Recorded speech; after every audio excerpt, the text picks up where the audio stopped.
반갑습니다. 인사합시다. 안녕하세요. 주님의 이름으로 여러분들을 환영하고 참 칭찬하고 격려하고 싶어요. 박수도 쳐드리고. 얼마나 수고가 많으세요. 우리 어린 아이들 또 학생들 이게 섬기느라고 주님의 이름으로 이렇게 섬기고 있는데 힘들죠? 힘 하나도 안 드는구나. 그래요. 제가 이제 인생을 이렇게 살면서 또 주님을 섬기면서 어떤 절벽 같은 것을 깨달을 때가 있어요. 넘어서지 못할 어떤 강. 이게 뭐냐면 세대차예요. 세대차 알아들어요? 영어로는 디케이드라고 그러는데 미안합니다. 효화는 못 오는데 영어는 해요. 그 세대차라는 게 옛날에는 우리가 보통 30년으로 이렇게 봤거든요. 30년이면 내가 결혼해서 아이를 낳는 이런 간격을 보통 30년으로 봤는데 근간에 이제 학자들이 앙케이트 조사를 하고 해보니까 지금은 우회로 6년, 아래로 6년 이렇게 뛴다고 그래요. 그러니까 몇 년입니까? 세대차가 12년으로 이렇게 좁혀졌다. 옛날에 30년에서 12년으로 좁혀졌대요. 엄청나게 줄었죠. 실제로 대화도 잘 안 되고 사고도 차이가 나고 많은 부분에 있어서 갭을 느끼는 거죠. 한계를 느끼는 건데 여러분들이 지금 주일학교 아이들, 학생부 아이들 이렇게 상대하면서 갈수록 느끼는 것은 이런 것들이에요. 아니, 우리 때는 안 그랬는데 왜 아이들은 이러지? 뭐 이런 게 바로 세대차거든요. 근데 아이들을 뭐라고 그러면 안 돼요. 학생들을 뭐라고 하면 안 돼요. 내가 이 아이들을 알아야 돼요. 이해하고 알아야 이 아이들을 접근할 수 있거든요. 안 그러면 그 세대차라고 하는 이 큰 장벽 앞에서 서로 어려움을 겪다가 끝나는 거지. 지치고 판단하고 그렇습니다. 그래서 여러분들이 더 갈수록 힘들고 어린 아이들이나 학생들을 청년들에게 상대해 가는 것이 쉽지 않을 거다 이런 생각을 합니다. 저도 이런 부분에서 각별히 깨어서 성경을 이해하고 성경이 역사잖아. 세대로 다 이렇게 우리를 세대주의라고 그래요. 그 역사를 이렇게 분기점으로 해서 하나님의 경영이 이루어진다 해가지고 세대주의라고 그러는데 성경이 역사고 또 하나님에 대해서 주님을 섬기는 사람들은 이 세상을 읽을 줄 알아야 돼요. 세상이 어떻게 흘러가는지, 세상의 이 기류, 이 시대를 읽을 수 있는 눈이 있어야 우리가 그 시대에 먹히지 않고 선도할 수 있고 세상을 승리할 수 있고 대처할 수 있는 이런 힘이 우리에게 생기기 때문에 그런 각별한 마음을 가지고 있는데도 불구하고 제가 느끼는 게 이런 것들이에요. 세대차.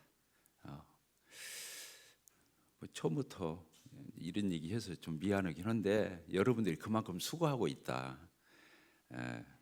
이제 그리고 이제 근간에 와서 코로나가 있어가지고 3년 동안 많은 교회들이 세상에서도 그렇지만 교회 안에서도 이런 영향을 피해갈 수가 없죠. 그래서 주로 이제 가정적으로 모이는 것이 어떤 하나의 문화가 되고 가정이 이제 모이다 보니까 가족들이 가까워지고 그런 유익한 또 점이 있긴 해요. 또 가족들끼리 뭐 캠핑을 떠난다든가 여행을 떠나는 이런 풍조가 이루어지다 보니까 교회에서 또 세상에서도 그렇지만 교회에서도 이 간격이 생기는 교회와 함께하는 이 공동체적인 면이 약해지고 가족끼리 결집하는 이런 현상도 있고요. 어쨌든 세상도 어지럽고 그렇습니다. 이런 그리고 아이들이 교회에서 이렇게 사라지는 아이들만 사라지는 건 아니에요. 어른들도 사정없이 교회에서 나간 가난한 성도들이 늘어나고 하는 이런 시대적인 열악함이 우리에게 있어요. 이제 그런 가운데서 또 저출산 이건 어마어마한 이걸 어떻게 하겠어요? 아이를 낳는데 아이를 어디서 데려오냐고? 여기 자매님들 많이 있는데 부탁드립니다. 저기 우리 송시철 형제님처럼 우리에게 본이 있어서 참 여러 교회마다 그런 본이. 저도 이제 우리 유디도 형제가 아들인데 아기가 넷이 있어요. 넷이면 적죠. 그래서 그 손주들 보는 재미가 소홀소홀해요. 얼마나 좋아요. 아이들이 이렇게 떠드는 소리가 시끄럽질 않아요. 음악처럼 들리고. 내 나이가 이제 70을 바라보니까 그렇게 되더라고요. 아이들이 너무 귀하고 예쁘고 귀찮지 않고 그런 것들입니다. 그래서 여러분들이 이런 열악한 상황에서 주일학교, 학생부, 청년부, 이 교사로서 주님을 섬긴다고 하는 것은 각별한, 지금 여러분들이 몸부림도 하고 정말 힘쓰고 애쓰고 이렇게 노력하고 이렇게 할 거라는 거, 참 수고가 많다는 얘기를 드리고요.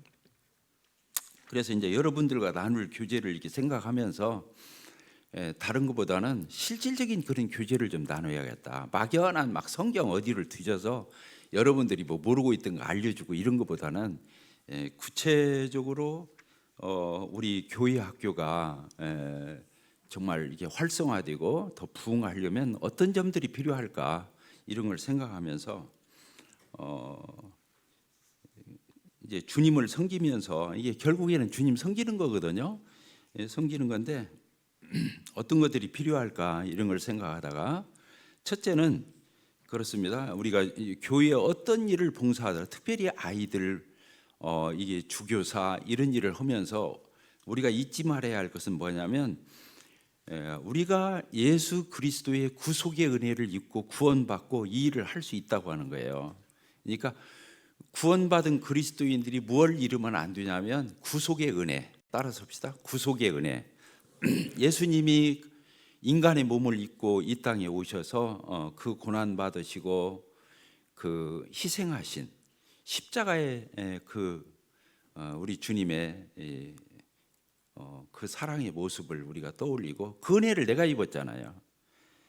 아까도 잠깐 문득 예배 때 떡과 잔을 놓고 예배 드리는데 그런 생각이 났어요. 예수님이 하나님이시잖아요. 인간의 몸을 입고 베들레헴에서 출산할 때 그분이 생겨난 게 아니에요. 영원전부터 하나님이시고 하나님의 아들이셨어요. 창조주셔요. 그런데 그 하나님이 여자의 태래 속에 아기로 있다는 거. 그러니까 그분이 얼마나 인내하시고 자기를 제한하시고 희생하시고 그 모든 것을 체휼하신 여자의 몸에 그 10달을 있었다고 하는 거. 그래서 또 태어나셨잖아요. 그 아이로서 이렇게 성장하시고 그러면 이제 비록 30살이 되었을 적에 이제 회개하라 천국이 가까웠나 이러면서 그분의 사역을 시작하셨는데, 그리고 예수님이 나는 죽으러 왔다. 내가 온 것은 성금을 받으려 하면 섬기려고 왔고 내 목숨을 많은 사람들의 죄를 위한 대속물로 내어주러 왔다. 이렇게 말씀하셨잖아요. 그러니까 예수님이 하나님이셔요. 따라서 예수님은 하나님이시다. 그러니까 그 한 분의 십자가의 보혈의 피가 모든 인간들의 단번에 영원히, 모든 인간을 단번에 영원히 그 죄를 구속할 수 있는 거야. 하나님의 피이기 때문에. 인간의 몸을 입고 오신 하나님.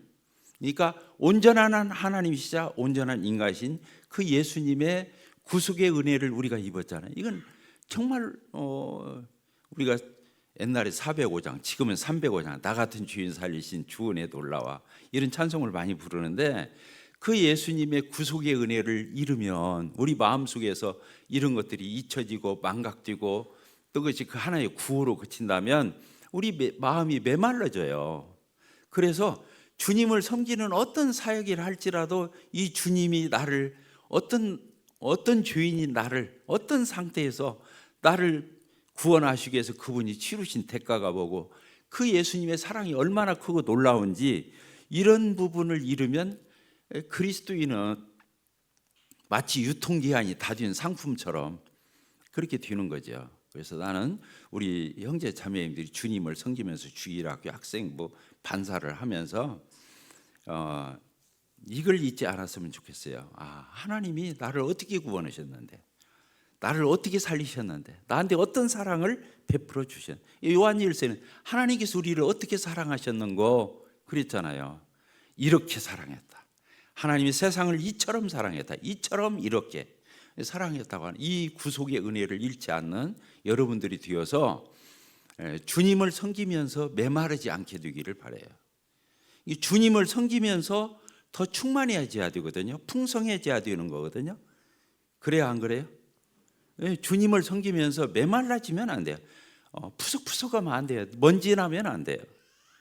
내가 이렇게 딱딱해지면 안 돼요. 완고해지면 안 되는 거예요. 주님을 섬기면서 더 기쁘고 더 넉넉하고 더 풍성하고 더 충만한 그런 삶으로 가야 정상적인 궤도를 가는 거예요. 첫째는 여러분들이 우리 주님의 구속의 은혜 이 부분을 꼭 잃지 말고 마음에 얹고 간직하기를 바라고, 두 번째로 여러분들에게 이게 당부하고 싶은 것이 뭐냐면, 주님을 섬길 적에요, 특별히 반사 일을 할 적에는 사람을 상대하는 거잖아요. 교회에 많은 봉사들이 어떤 일이나 어떤 물건이나 이런 걸 취급할 때가 많아요. 음식 만드는 자매님들은 그런 걸로 봉사하고 헌신하니까 그런 것들이 있는데, 사람을 상대하는 게 다 그게 어려운 거예요. 그걸 목표라고 그래요. 따라서 합시다. 사람을 상대하는 것이 그게 목표다. 그걸 목양이라고 그래요. 목양. 여기서 이제 여러분들에게 좀 부언 설명한다면, 여러분들이 교사가 되면 안 돼요. 반사가 되면 안 돼요. 그러니까 많은 주일학교 교사나 반사나 이런 게 실패했던 이유가 뭐냐? 교사 반사라고 불렀기 때문에 실패한 거예요. 사실은 여러분들은 목양자인 거예요. 목양자, 목자. 따라서 나는 학생들을 맡은, 영혼들을 맡은 목양자이다. 알겠죠? 나는 목양자예요. 그러니까 성경에서는 그런 말씀, 반사, 교사 이런 말씀이 있는데, 성경에서 이런 말씀이 있어요. 여러분들 다 기억하시죠? 일만 스승은 있지만 영적인 아비는 많지 않다, 그렇게 표현이 있어요. 이해가 되세요? 일만 스승이 뭐예요? 선생에게는 스승이 선생이잖아요. 교사. 그런데 이 목자는 양이, 내가 맡고 있는 영혼들이 마치 내 자식과 같아야 되는 거예요. 여러분들이 십장가를 안 갔는데 어떻게 알겠냐고. 이걸 알겠어요? 물론 이제 결혼한 형제 자매님들은 그걸 좀 느끼겠지만 그렇습니다. 그래서 내가 맡고 있는 아이들, 이 영혼들을 향해서 영적인 부모와 같은 마음을 먹어야 돼요. 여러분, 그렇지 않으면 기도해야 돼요. 하나님, 나에게 정말로 이 영혼들을 맡기셨는데 이 영혼들에 대해서 정말로 이해하고 사랑하고 주님 마음으로 그렇게 이 아이들을 섬길 수 있는 그런 것을 저에게 보여주십시오. 이렇게 기도해야 돼요. 중요하죠? 그렇죠? 그래서 여러분들이 교사다 반사다 생각하면 안 돼요. 왜? 그 분반 공부 시간에 공과 공부 연구해 와가지고 그때 잠깐 애들 분반 공부하고 끝나면 끝나고 집에 가면 잊어먹고 이러면 안 되는 거거든요. 365일 24시간 1분 1초도 떠남없이 내가 맡고 있는 그 아이들이 내 마음속에, 가슴속에 있어야 돼요. 그러면 그 아이들이 그걸 알아요. 우리 선생님이 나를 정말로 사랑하는구나, 이걸 알게 돼요. 그때 이 사역에 성공할 수 있는 거예요. 그 아이들의, 우리 선생님에 대한 그 신뢰가 없으면 그냥 선생인 거예요. 학교 선생님들은 수업 시간 딱 들어와서 공부 가르치고 딱 나가고 집에 가서 잊어먹는 거예요. 집에 가서 애들 키우고. 그러니까 교사들이 학생들의 신뢰를 얻는다는 게 쉬운 게 아니에요. 저도 이제 목표를 해왔잖아요. 40살에 기린노교회에서 장로로 세워져 가고 지금까지 이제 내년이면 70이니까 몇 년 지났어요. 벌써 30년 이렇게 돼가잖아요. 장로 일을 30년을 했는데 그래요. 내가 어떻게 이 30년을 지나왔는가를 모르겠어. 눈 깜빡할 사이에 지나갔는데 그래요. 정말 저는 이걸 뭐 과장법을 써서가 아니라 진짜 목표하면서 주님이 그런 마음을 주셨어요. 그런 마음을 주셨어요. 정말 1분 1초 365일 24시간 딴 생각 안 했어요. 오로지 교회 생각만 했어요. 교회 생각만. 많은 오해도 받았어요. 뭐 다른 교회는 생각도 안 난다, 뭐 연합은 생각도 안, 여러 말들이 있었지만 나는 하나님 앞에 소명을 받기를, 너는 옹골 성촌교회 똑바로 해. 저희 어머니가 살아계실 때 한 5년 전에 돌아가셨는데, 수천하셨는데, 우리 어머니가 제일 싫은 게 다른 교회 가서 말씀 전하는 걸 그렇게 싫어라 했어요. 뭐라고 저를 불러요. 집회 간다고 하면 인상 쓰고 인사도 잘 안 받으려고, 갔다 오면 또 불러요. 앞으로는 다니지 말라고. 교회 가서 놀더라도 교회 어린애들 데리고 예배당에서 놀아주고, 네가 네 일을 똑바로 해야지. 아버지 말하고 네 말하고 두 마리가 똑같이 도망갔으면 너는 절대 아버지 말 잡으러 가지 말고 네 말부터 잡으라고. 우리 어머니가 저를 교육을 어려서부터 그렇게 시켰어요. 네 일 똑바로 하라고. 다른 사람 일에 너무 신경 쓰면서 네 일 소홀히 하지 말으라고. 목회도 여러분들이 맡고 있는 분반이 있잖아요. 그 아이들 매일 아침마다 큐티하면서 그 아이들 기도해야 돼요. 궁금하면 전화해 봐야 돼요. 그 부모한테도 전화가, 아이에게도. 요새는 아이들 다 휴대폰 가지고 있잖아요. 그런 마음을 가지고 있을 때 주님께서 축복하실 거라고. 그런 애달른 마음. 저한테 그래, 옹골 송천교회가 이렇게 참 빠른 시일 안에 이렇게 붕어인 것 같고 어쩌고 막 이런 얘기를 하는 분들이 있어요. 그럼 제가 뭐라고 말한 줄 알아요? 주님이 하셨다고. 그렇죠. 주님이 않고 어떻게 되겠어요? 말이 안 되는 거지. 그러나 딱 한 가지 제 몫으로 돌린다면 그래요. 제가 애 탔다. 따라합시다. 애를 타야 한다. 이 가슴에서부터, 머리에서가 아니라, 머리로 목표하는 게 아니에요. 심장으로, 가슴으로 목표하는 거예요. 그래서 이 가슴에서부터 헌지고 그 영혼들을 품고 있어야. 그러니까 하나님이 불쌍히 여기서 하도 애를 다루니까 하나님이 은혜를 베푸셨어.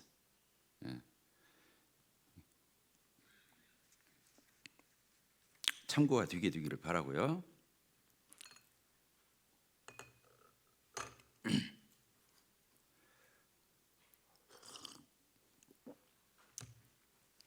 주님을 섬길 때, 특별히 영혼을 이렇게 상대하면서 섬길 적에 내 힘으로 하면 안 돼요. 주님을 섬기는 일은 내 힘으로 하면 안 돼요. 따라합시다. 내 힘으로 하면 안 된다. 어떤 힘으로 하냐? 하나님이 우리가 예수님을 영접할 적에 누구를 주셨어요?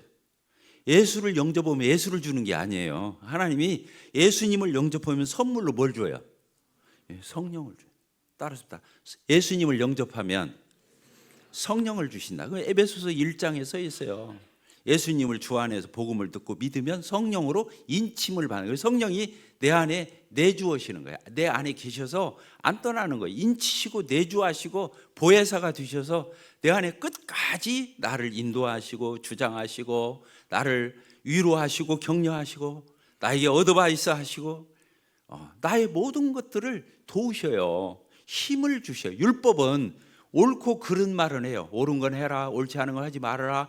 율법은 다 옳아요. 선하고 옳고 의로운 거예요. 그런데 율법의 특징이 뭐냐? 힘은 안 준다는 거예요. 그렇게 살 수 있는 힘을 안 줘요. 율법은 옳은 말을 하는데, 성령은 율법보다도 더 미세한 음성을 우리에게 들려주시면서 성령님은 뭣도 주냐면 힘도 주신다는 거예요. 따라합시다. 성령님은 힘도 주신다. 우리 성도들이 이 점을 간과하는 거예요. 두 가지예요.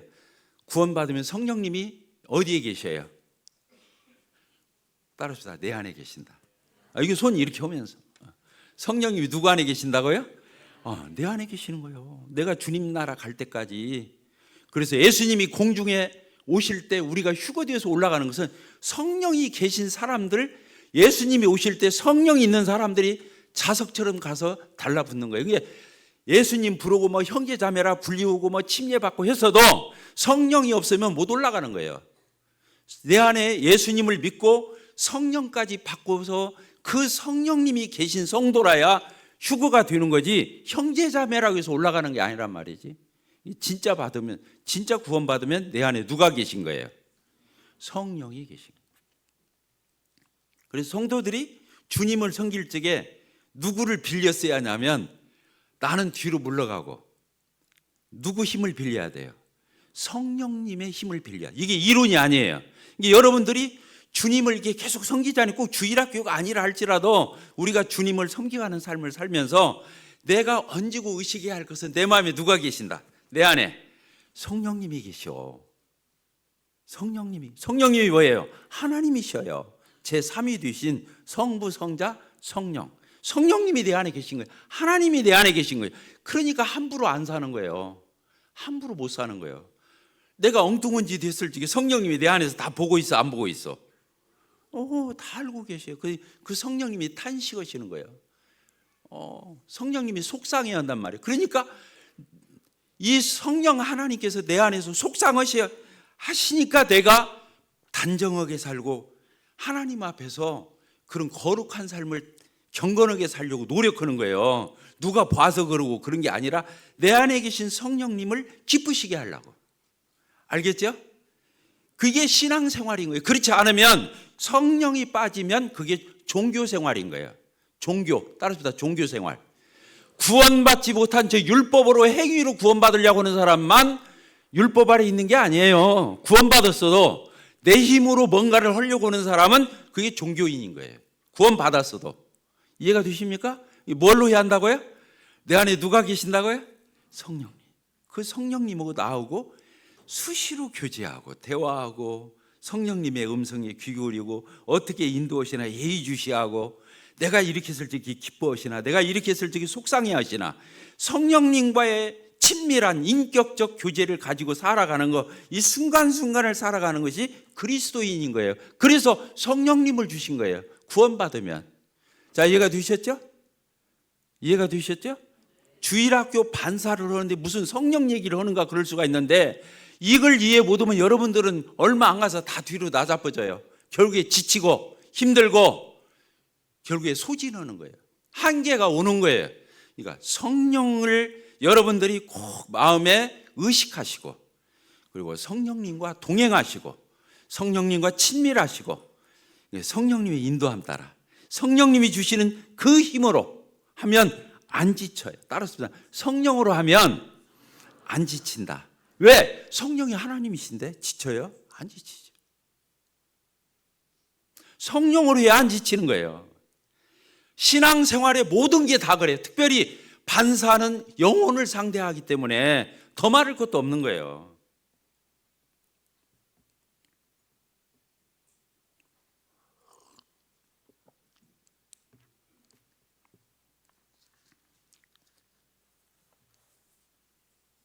성령으로 하게 되기를 바랍니다. 그래서 여러분들이요, 기도해야 돼. 하나님, 오늘 어떤 아이를 신방을 만났는데 막 어떻게 말할까 막 뒤죽박죽이야. 그거 안 돼요.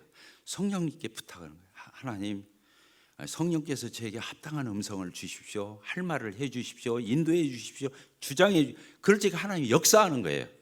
이게 그리스도인은 그렇게 하나님의 역사를 맛볼 때, 오늘 성령의 역사, 다음에 또 어떤 일을 할지 성령으로 또 하는 거예요. 신앙의 모든 것들은 다 성령으로 하지 않으면 안 되는 거예요.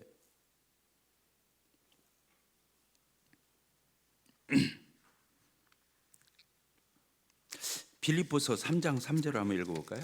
빌립보서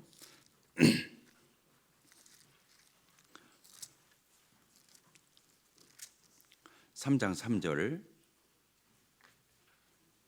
같이 읽어봅시다. 시작. 하나님의 성령으로 봉사하며 그리스도 예수로 자랑하고 육체를 신뢰하지 아니하는 우리가 곧 할례파라, 이렇게 돼 있잖아요. 여기 그렇게 돼. 육체를 신뢰하지 않는 거예요. 내 노력, 내 힘, 내 열심 안 되는 거예요. 여기 보니까 뭐라고 돼 있어요? 뭘로 봉사하라고 그랬어요? 하나님의 성령으로 봉사하고. 그리고 자랑을 지금 누구 자랑을 하고? 주님이 다 하셨어. 주님께서 도우셨어. 주님이 오신 거예요. 미사여구가 구호가 아니라 성령을 성령으로 봉사하는 거 중요. 그러니까 그리스도인은 성령의 충만함을 받아야 돼요. 더 나가면 어떤 일을 하더라도 성령의 충만함으로 안 하면 노동이 돼요. 따라합시다. 성령으로 안 하면 노동이 된다. 노동이 되는 거예요. 결국에 내 힘으로, 내 노력으로, 내 열심으로 내가 힘들여서 하면 결국에 지치는 거예요. 내가 밥 안 먹으면 배고프잖아요. 날 새면은 졸리잖아요. 사람은 한계가 있어요. 그게 내 힘 가지고 하면 안 되는 거예요. 성령으로 하면 할수록 충만해져요. 지치는 게 아니라, 안 지칠 뿐만 아니라 도리어 충만해진다는, 기뻐요. 지치는 게 아니라 더 충만해지는 거예요. 더 풍성해지는 거예요. 이렇게 이 힘으로 또 계속 하는 거예요. 그러면서 성도들끼리도 성령으로 교제하고 성령으로 격려하고 성령으로 같이 이렇게 협력하는 거예요. 성령으로. 육신적으로 도와주고 육신적으로 그렇게 하는 게 아니라 성령으로, 사랑과 선행을 격려할 때 성령으로 해야 하는 거예요. 인간적인 정리로 그렇게 하는 게 아니라. 성령, 그러면 뭐가 된다고요? 성령 충만해지는 거예요. 아시겠죠? 성령 충만하면 하고 나면 기뻐요. 하고 나면 더 힘이 있어요. 더 신바람이 나는 거예요. 저 무당들도 신바람이, 귀신이 동하면 신바람에서 이 작두라고 해서 날카로운 칼 위에서 춤을 추는 거예요. 저 귀신 들린 사람도. 근데 우리는 누구로 말미암아 섬기는 거예요? 삼위일체 하나님, 아버지 하나님, 예수 그리스도, 성령님. 이 성령님으로 말미암아 주님을 섬기면 힘이 더 나는 거예요. 더 신바람이 나는 거예요. 그래서 주님을 섬길수록 지친다. 주님을 섬길수록 힘들다. 주님을 섬길수록 한계가 온다. 주님을 섬길수록 벼랑 끝에 쓴 것 같다. 그건 자기 힘으로 한 거야. 그걸 구분할 수 있게 되기를 바라요. 그것까지는 다 설명 못 하겠어요. 시간도 없고. 그렇다고 우리 교회로 천국오라고 할 수도 없고.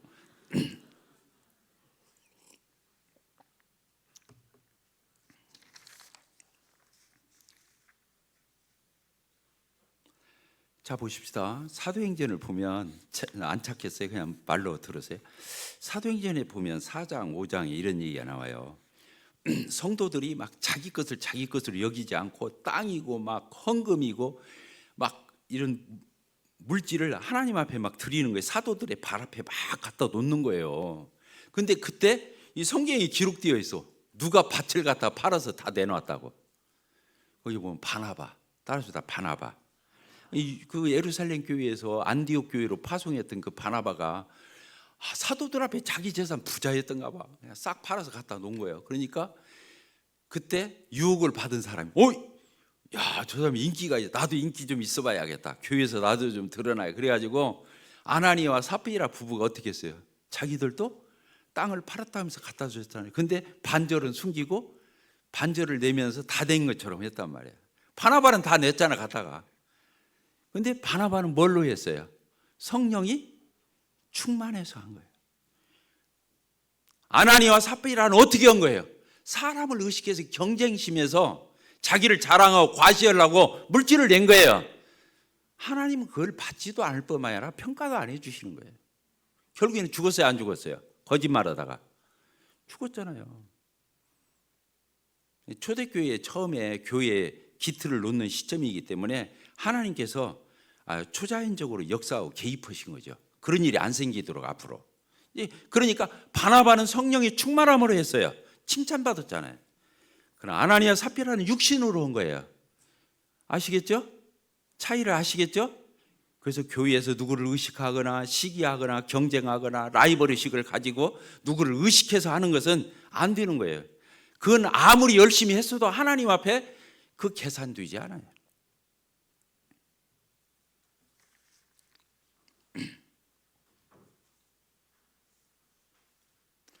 그럼 어떻게 해야 성령 충만해져요? 그것까지 알려줘야. 성령 충만을 어떻게 해야 돼요? 성령님이 하자는 대로 하는 거예요. 참 어렵다. 성령님이 하자는 대로 하는 거예요. 이렇게 하자 그럼 예. 내가 이번에 300만 원 봉급을 탔어. 그러면 보통 11조 되죠, 우리가?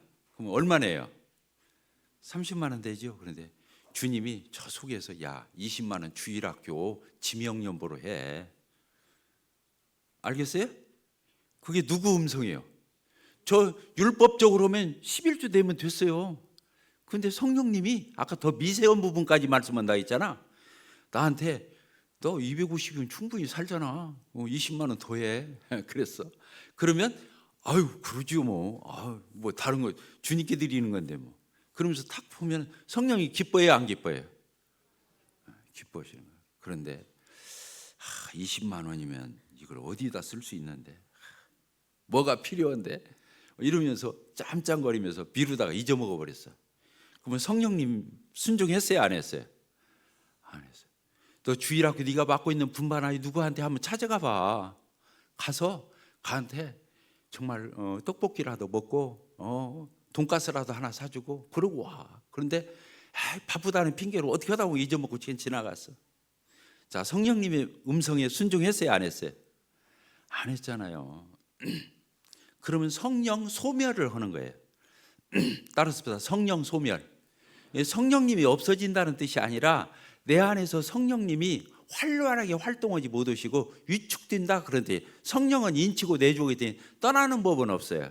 우리 구원이 취소되는 것 같거든. 근데 그런 법은 없는 거고, 성령님이 내 안에서 저 한쪽 구석으로 밀려나 있다 그 말이에요. 나한테 제대로 대우를 못 받고. 그러니까 성령 충만을 하면 성령님과 친밀해야 돼. 사이가 좋아야 돼. 성령님의 말씀이면 아멘하고 바로 즉각 순종하고, 이런 것들이 필요한 거예요. 성령 충만을 하면 어떻게 한다고요? 순종을 잘해야 돼. 따라서 순종하자. 네, 순종이 중요한 거예요. 이게 성령님이 하자는 대로 하지 마면 않고, 하자 하면 하고, 이런 거예요. 신앙생활이 어려운. 그래서 신앙생활은 이렇게 인격적인 거예요. 누구와 인격적인 거예요? 성령님과 나와의 사이가 그렇게 되고, 성령님은 예수님을 다 떠올리게 하면서 예수님의 음성을 기억하게 하고, 예수님을 떠올리게 하고, 예수님을 닮게 하고, 예수님의 뒤를 쫓아가게 하고, 이게 성령님을 쫓아서면 예수님과 친밀해져. 예수님을 닮아가고. 이것을 인격적이라고 그러는 거예요. 내 안에 계신 성령님과 그렇게 하는 거예요. 내가 우리 교회에서 가끔 하는 말이에요. 성령님이 나를 떡 주무르듯이 마음대로 할 수 있도록. 뭐라고요? 토기장이가 토기를 가지고 마음대로 할 수 있잖아요. 그런 것처럼 나를 하나님께 맡겨드리는 거예요. 내 삶을. 그럼 하나님이 나를 마음대로 주물럭거리신 거예요. 너 이것 좀 해라 하면 하고, 이거 하지 마 하면 않고, 저기 가지 마 하면 안 가고. 아시겠죠? 자, 쉬워요, 어려워요? 그게 성령 충만이에요. 부부 사이가 금슬이 좋은 것처럼. 부부는 척이면 척이잖아. 이걸 알아서 부부 사이가 갈수록 가까워지고, 부부 사이가 더 돈독해지고, 이런 거잖아요. 교제도 잘 되고. 그런 것까지 성령님과 내가 그런 사이가 되는 거예요. 또 성령을 충만하려면은 모든 걸 그 주님께 맡기는 거야. 내가 혼자 염려하고 걱정하고 막 골머리 앓고 날새고 이런 게 아니라 주님께 턱턱 맡기는 거예요. 믿음이라는 단어가 맡긴다는 뜻이에요. 맡기는 거예요. 그게 신뢰예요. 하나님은 언제 기뻐하시냐면 내가 주저함이 없이 맡길 때 하나님 기뻐하셔요. 귀찮아라 하시고 실증 내시고 성가시르라 하시는 게 아니라 내가 맡길 때 하나님은 기뻐요. 왜? 하나님을 믿고 의지하니까. 그래서 믿음이 없이는 하나님을 기쁘시게 할 수가 없는 거예요. 믿음은 맡기는 거예요. 따라서 믿음은 맡기는 것이다.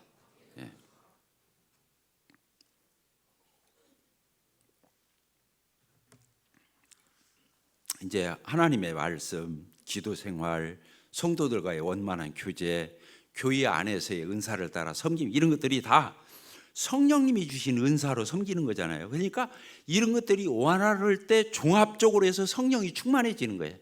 아시겠죠? 그래서 이게 굉장히 전인격적인 걸 다 담고 있는 거예요.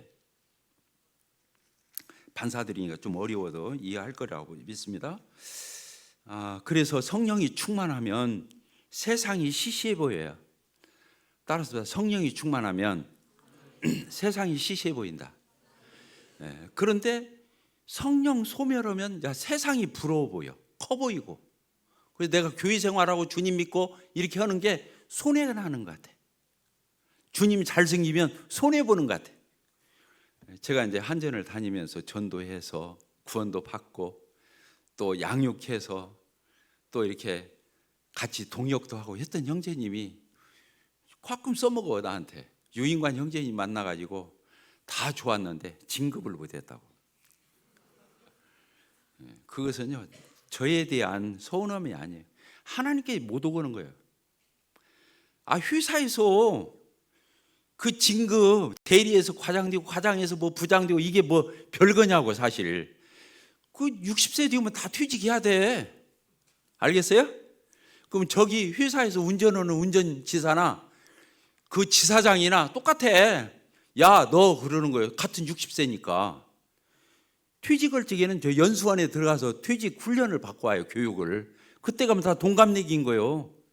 회사 오니까 뭐 직분 부르지, 퇴직하는 마당에 이제 다 타이틀 떼는데 뭐. 알겠어요?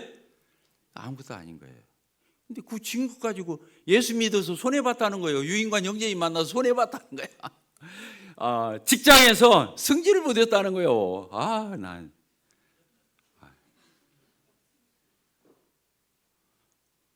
이게 무서운 겁니다. 에서가 팥죽 한 그릇 있어요. 자기 장자직분을 파는 것과 같은 거예요. 하나님이 얼마나 모독을 당하는 일이냐 말이에요. 안 되는 거예요.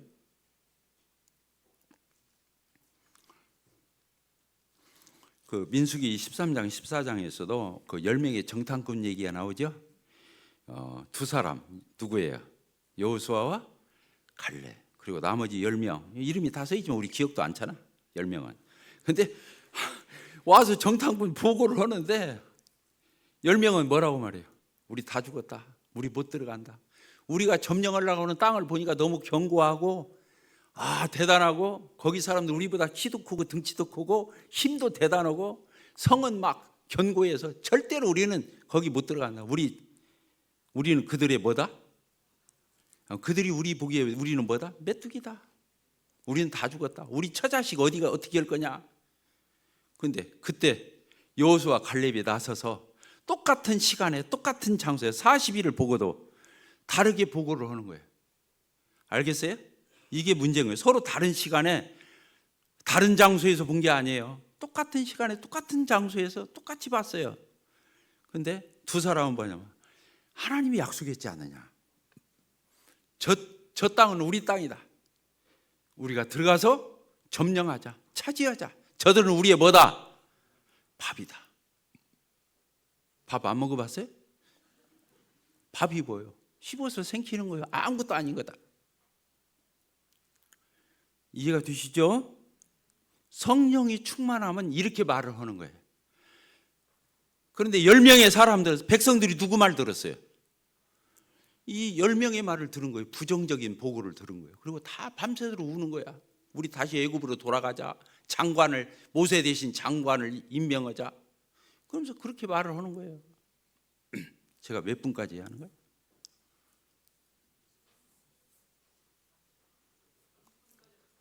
아, 30분까지요?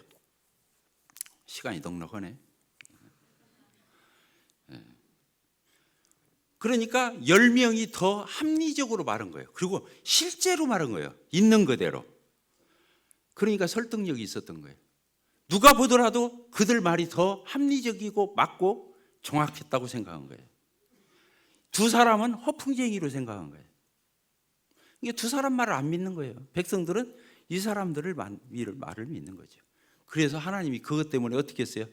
너희들 아직도 물 빠지려면 아직도 멀었구나. 40년을 광야에 돌리는 거예요. 물이 빠질 때까지. 아시겠어요? 어떤 물? 애굽에서 젖었던 그 노예 생활할 때의 물. 40년이 지나도 물이 안 빠져. 그러니까 어떻게 했어요?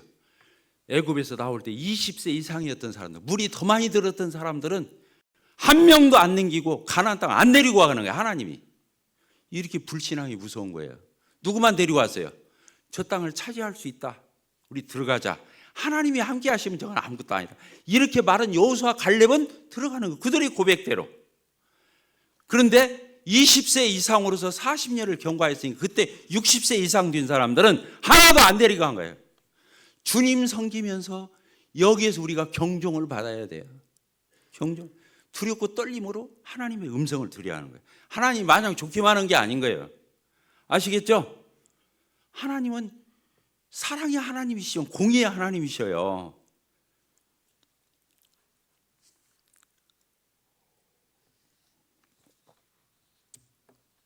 그리고요, 교회 일을 할 때 주일학교 반사가 됐던 그 주일학교 보조 반사가 됐던 어떻게 해야 하냐면 감지덕지한 마음으로 해야 돼요. 따라서 감지덕지한 마음으로 하자.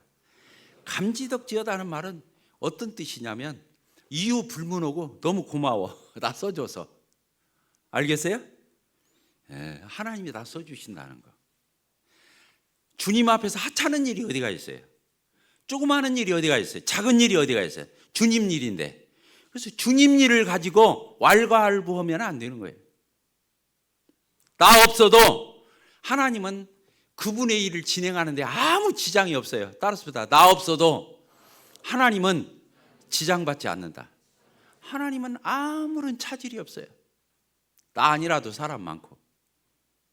그러죠? 그렇습니까? 안 그렇습니까? 제가 이제 목표를 이렇게 해오잖아요. 벌써 내년이 70인데 내가 한 가지 주님 앞에서 지킨 게 있어. 나는 목표면서 사정을 안 했어요. 사정 안 했단 말이에요. 왜? 내가 목표면서 지금 하는 일이 하나님의 일이고 주님의 일이고 교회 일이지 내 개인 일을 도우러 하는 게 아니잖아요. 아무리 내가 이 교회 목회자라 할지라도 나 도와주는 게 아니에요. 그러니까 내가 나도 그렇게 마음이 이렇게 그런 사람 아니에요. 딱딱한 사람 아니에요. 나도 굉장히 사람한테 웃을 줄 알고 친절하게 대하고 그래도 다 이렇게 이게 훈집 있게 풋풋하게 대할 수 있어도 내가 그거 하나는 양보 안 해요. 내가 이 교회 혼자 남아서 이 교회를 혼자 다 한다 할지라도 사정 않는 거예요. 사정 안 해. 왜? 하나님의 일은 그렇게 하는 게 아니에요. 하나님의 일은 그렇게 사정해서 하는 게 아니란 말이에요. 부탁해서 하는 게 아니에요. 나 같은 게 뭐길래? 내가 도대체 뭐길래? 하나님께서 나를 생각하시고 나를 권고하시고 나를 써주시고 나를 불러주시고 감지덕지 아시겠죠? 감사해요 안 감사해요? 감사한 거예요. 하나님이 우리를 구원받자마자 우리를 바로 안 데려가신 이유는 여기다 이렇게 주님 오실 때까지 내 삶이 닿을 때까지 여기다 이렇게 내버려 두시는 이유가 있어요. 뭐냐? 상급 쌓을 기회를 주고 오는 거예요. 십자가에 달린 강도는 구원받은 강도는 상급 쌓을 시간이 있었어요, 없었어요? 바로 갔잖아. 예수 영접하고 바로 갔잖아요. 우리가 주님을 영접하고 주님이 기한을 주시는 것은 그리스도의 심판대에 와서 계산할 것이 있게 하려고 여유를 주시는 거예요. 아시겠죠? 이거 중요한 거예요. 지혜 있게 들으시기를 바라고. 그리고 이제 아이들을 이렇게 섬길 때요. 이제 마무리하겠습니다. 아이들을 섬길 때 그렇습니다. 정말 그 주님의 마음으로서 아까 목자의 마음으로 해야 한다, 아비의 마음으로 해야 한다 그런 얘기했잖아요. 우리가 주일학교 아이들을 대할 적에 내가 학교 교사야. 능수능란하게 애들을 다룰 수 있어요. 그건 제로예요. 그건 빵점이야. 문교부 교육은 실패한 교육이에요. 문교부 교육을 교회로 데리고 가지고 와서는 안 되는 거예요. 우리는 세상을 선도할 자지 세상 그 끌어다가 교회의 접목해서 쓰는 자들이 아니에요. 이해가 되십니까? 대답들이 작네.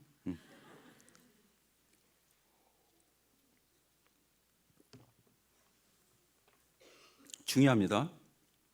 우리가 못 배웠어도 무디가 그랬어요. 무디가 못 배웠어요. 초등학교 안 나왔잖아요. 발음 기호 다 틀리고 문법도 다 틀리고 그랬다는 거 아니에요. 그런데 아이들을 전도해서 성공한 사람이잖아요. 그래서 세계적인 전도자가 됐어요. 그 무디가 우리 모임하고 굉장히 가까운 사람이에요. 우리 모임으로 들어오진 않았어도 영국에 전도로 가면 우리 형제단에서 다 도와주고 같이 여행하고 전도 그 텐트 다 천막 쳐주고 그랬거든. 그러니까 이 무디 올라온 거예요. 아이언사이드 형제님이 그 무디 교회 목회자로 갔잖아요. 그러니까 이 무디 같은 사람은 초등학교도 안 나왔다니까요. 근데 왜 아이들이 주렁주렁 이렇게 따라서 다녔을까? 제가 옛날에 남원 살 적에 제가 2층 집 살았거든요. 추만호 형제님 2층에 살았어요.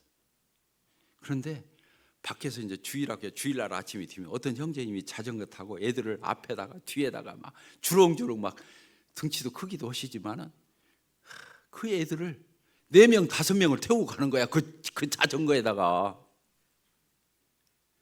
그랬더니 결국에 주님이 교회의 목자로도 쓰시고 그런 걸 봤어요. 아이들을 진짜 사랑해야 돼요. 형식적으로 반사니까 구색 갖춰서 눈도장 찍듯이 그렇게 주님 섬기면 안 되는 거예요. 저희 교회는 주일학교 학생부 청년부가 부흥해서 교회가 부흥한 게 아니라 교회가 건강하게 부흥하니까 주일학교가 부흥하고 학생부가 부흥하고 청년부가 부흥했어요. 역으로 이번에 전국 장로 수양회에서 다음 세대를 위한 이런 걸 하는 걸 보니까 다 파티에서 시작해서 교회로 가려고 그래.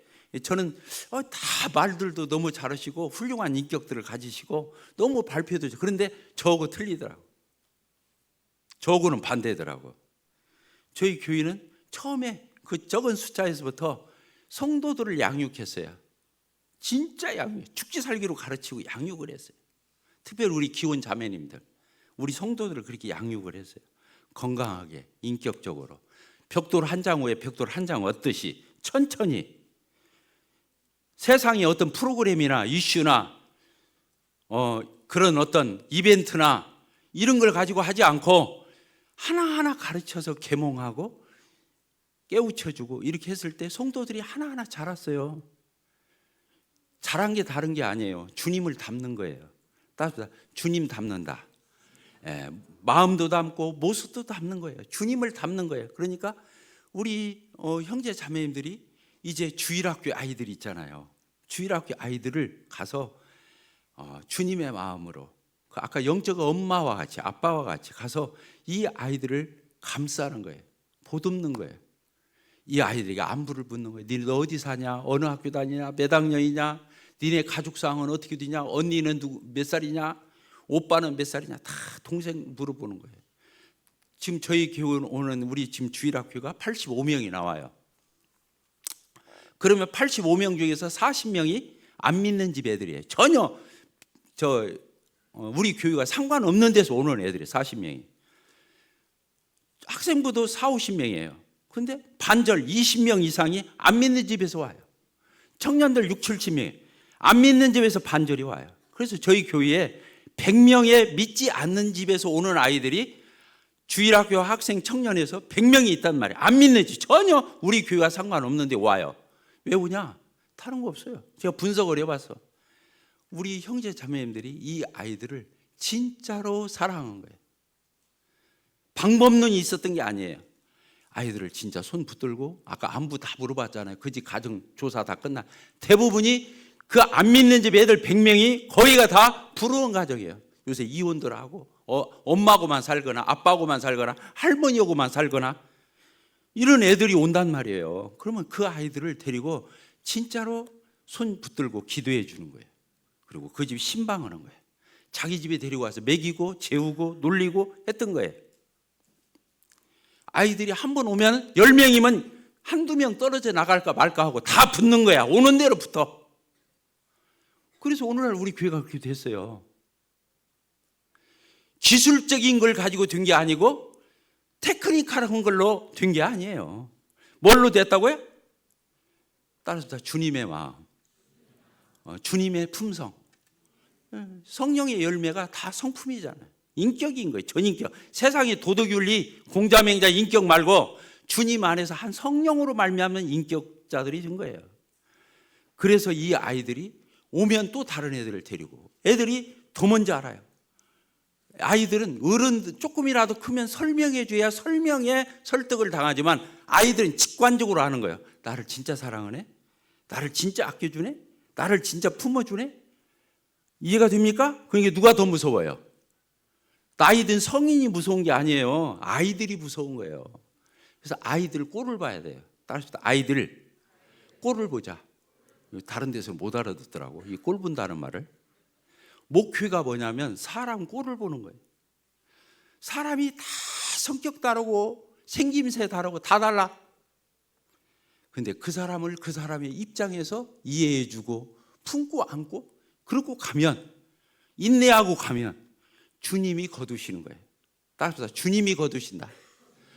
주님이 거두시는 거예요. 저희는 이런 사역을 지금 체육관 진지가 7, 8년 됐고, 우리가 이 학생부 주일학교 사역 이렇게 한 지가 10년 넘어서요. 12년 전부터인가 이렇게 했어요. 그러니까 이게 서서히 붙고 저는 오늘날 우리 교회가 이 지점에 올 줄 몰랐어요. 모르는 애들이 천지야. 걸리면 얼굴이 몰라, 이름을 몰라. 어저께는 축구교실 아들 주일학교 거기 가서 밥 먹으면서 일부러 거기 있으면서 이름표 보면서 불러봤더니 몇 명 외웠어. 자, 보세요. 제 이름표 있어요, 없어요? 저희 교회면 이름표부터 달아줘. 이름을 모르면 안 되니까. 애들이 이름 부르잖아요. 어저께 외운 애들, 동현이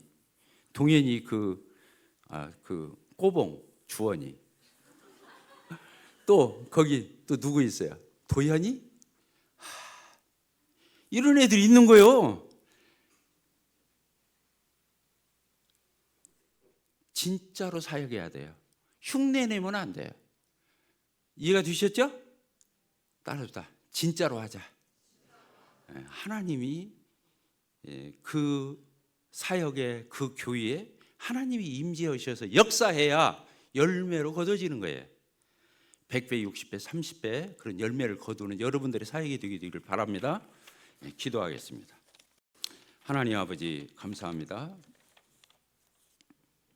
오늘도 참 사랑하는 우리 형제 자매들, 어린 영혼들을 놓고 노심초사하고 참으로 마음앓이를 하고 어떻게 이 아이들을 잘 섬겨서 거둘지, 하나님 나라의 사람이 되게 할지, 이런 일들을 위해서 정말 각고의 노력을 하는 우리 교사 형제 자매들을 하나님 축복해 주시고 지혜 주시고 성령 충만함 주시고 주님의 그 나라의 풍성함을 우리 형제 자매들에게 허락하여 주셔서 주님의 일을 주님의 이름으로 열매 맺는, 하나님께 영광 돌리는 그렇게 복되고 보람된 저희들의 생애가 될 수 있도록 축복해 주시기를 원합니다.